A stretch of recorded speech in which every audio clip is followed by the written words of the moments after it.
Non, depuis un an, c'est l'Ukraine qui déverse ses excédents sur le marché commun. Les 15 millions de tonnes de maïs importés sur la précédente campagne, soit plus que la production française de maïs, sont entrés principalement en Espagne, aux Pays-Bas, en Allemagne, au Portugal, c'est-à-dire chez les clients habituels de la France.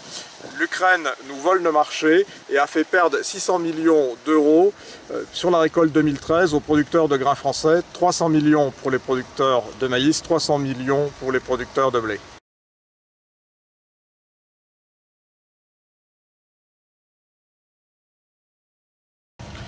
L'Ukraine prévoit sur la nouvelle campagne d'exporter 19,5 millions de tonnes de maïs et 32 millions de tonnes de blé, principalement vers l'Union européenne, du moins pour ce qui concerne le maïs, car les droits à l'importation sont dérisoires. C'est une formidable opportunité pour ce pays parce que l'Ukraine a une agriculture qui est en plein développement, qui est aujourd'hui plus compétitive que l'agriculture américaine. Elle bénéficie de grandes structures, de faibles coûts de production, par exemple des semences fermières utilisées encore sur 50% des surfaces, des coûts salariaux très faibles et également une monnaie fortement dévaluée qui dope donc ses exportations. Par contre, la logistique, le stockage et la transformation, ce n'est pas les points forts en Ukraine, mais peu importe, puisqu'elle peut déverser tous ses excédents sur le marché européen qui lui ouvre ses portes.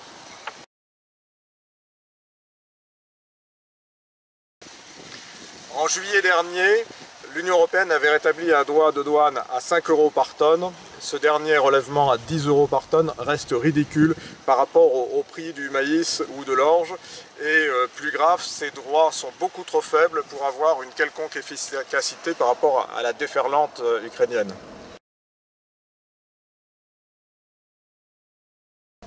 C'est provocateur que de signer cet accord de libre-échange avec ce pays dans la conjoncture actuelle. Cet accord, il ouvre un contingent d'importation pour 1,6 million de tonnes sans aucun droit de douane, dont 900 000 tonnes de maïs. C'est exactement l'inverse de ce qu'il aurait fallu faire.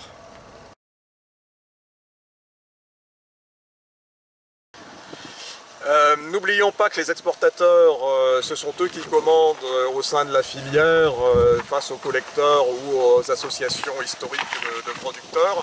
La filière française des céréales avait fait le pari suivant. Grâce aux importations de maïs ukrainien et par jeu de substitution, elle espérait réexporter vers les pays africains des quantités supplémentaires de blé panifiable. Hélas, la pluie du mois de juillet dernier est venue gâcher tous ces espoirs avec la qualité française du blé qui en a pâti et des quantités de blé qui ne sont pas panifiables, donc pas exportables vers ces pays.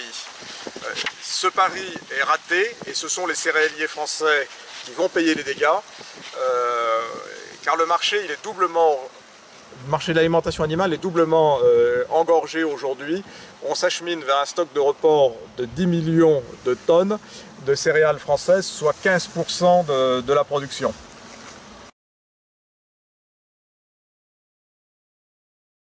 Pour nous, ce phénomène est appelé à devenir récurrent et à s'amplifier chaque année.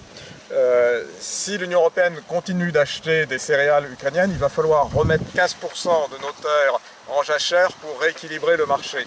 L'Union européenne doit choisir. Soit elle produit les céréales dont elle a besoin dans un marché protégé et régulier, soit elle importe d'Ukraine et démolit notre modèle agricole.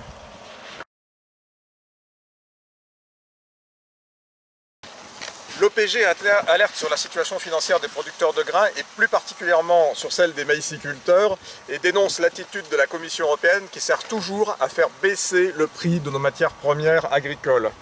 Nous demandons premièrement la restauration de la préférence communautaire et la mise en place de droits de douane dissuasifs. Nous demandons également un relèvement du prix d'intervention et du prix de seuil des céréales qui sont respectivement de 101 et 157 € par tonne car ils n'ont pas été réactualisés depuis plus de 20 ans. Si ces prix avaient été indexés sur l'inflation, le prix de seuil serait aujourd'hui de l'ordre de 215 € par tonne, mais ce serait quand même faible vu l'augmentation des coûts de production. On voudrait bien entendre Stéphane Le Foll sur le sujet, car s'il ne fait rien, demain nos fermes céréalières devront faire 1000 hectares pour résister face à l'Ukraine. je ne pense pas que ce soit en accord avec son concept d'agroécologie.